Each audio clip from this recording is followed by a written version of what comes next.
বাংলার ইতিহাসের সবচেয়ে রক্তাপ্লুত সময় মার্চ ১৯৭১। একই সঙ্গে এই মার্চই ইতিহাসের স্বর্ণোজ্জ্বল সময়। একদিকে মুক্তির আকাঙ্ক্ষায় বাংলার মানুষের গগনবিদারী উন্মাতাল স্লোগান, অন্যদিকে পাকিস্তানি হায়নার নৃশংস বর্বর গণহত্যার প্রস্তুতি। স্বাধীনতার নেশায় আসক্ত জাতিকে কি দাবিয়ে রাখা যায়? গণহত্যা, আগুন আর ধ্বংসের বধ্যভূমি থেকে বাংলার জনতা ফিনিক্স পাখির মতো উড়াল দিয়ে নীল আকাশে এঁকে দিল লাল সবুজ পতাকা। মুক্তির আকাঙ্ক্ষায় উদ্বেলিত জনতার সংগ্রামমুখর ঘটনাবহুল ১৯৭১-এর মার্চ নিয়ে বাঙালিয়ানার প্রতিদিনের আয়োজন রক্তস্নাত মার্চ। স্বাধীনতার ক্ষণ গণনায় আজ ৩১ মার্চ ১৯৭১ বুধবার।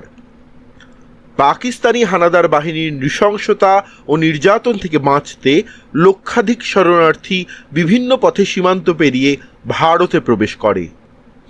আওয়ামী লীগের সাধারণ সম্পাদক তাজউদ্দিন আহমদ ব্যারিস্টার আমিরুল ইসলামকে সঙ্গে নিয়ে এদিন মেহেরপুর সীমান্ত অতিক্রম করে ভারতে প্রবেশ করেন।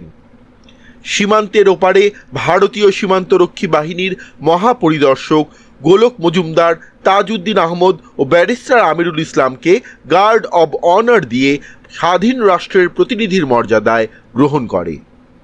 ঢাকায় কারফিউ সকাল থেকে বিকেল পর্যন্ত শিথিল রয়েছে আগের দিনের মতোই। ডেমরা আর কেরানীগঞ্জের পথে শহর ছেড়ে গ্রামে ছোটা মানুষের ঢল থামেনি। ৪ দিন ধরে কল্যাণপুর ব্রিজে অবাঙালিদের নৃশংস তৎপরতা কমেনি, বরং বিভিন্ন এলাকা থেকে মানুষ ধরে এনেও এখানে জবাই ও গুলি করে হত্যা করে লাশ খালে ফেলে দেয়া হচ্ছিল। কুষ্টিয়ার স্থানীয় জেলা স্কুল প্রাঙ্গণ, ওয়ারলেস কলোনি আর পুলিশ প্রাঙ্গণে উপস্থিত ইপিআর পুলিশ ও জনতা বিকেল ৪টা ৩০ পাকিস্তানি বাহিনীর ডেল্টা কোম্পানির সৈন্যদের অবস্থানে হামলা চালায়।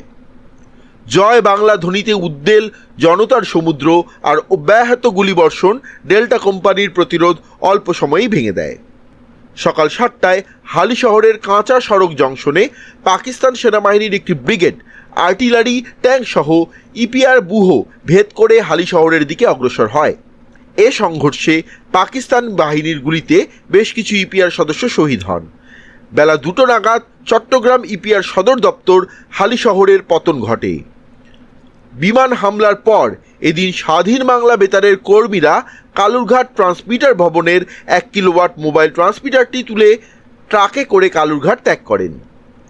এদিনে আরও ২টি দৈনিক পত্রিকা প্রকাশ পায়। একটি সরকারি প্রেস ট্রাস্টের মালিকানাধীন দৈনিক পাকিস্তান ও অপরটি ব্যক্তি মালিকানাধীন দৈনিক পূর্বদেশ।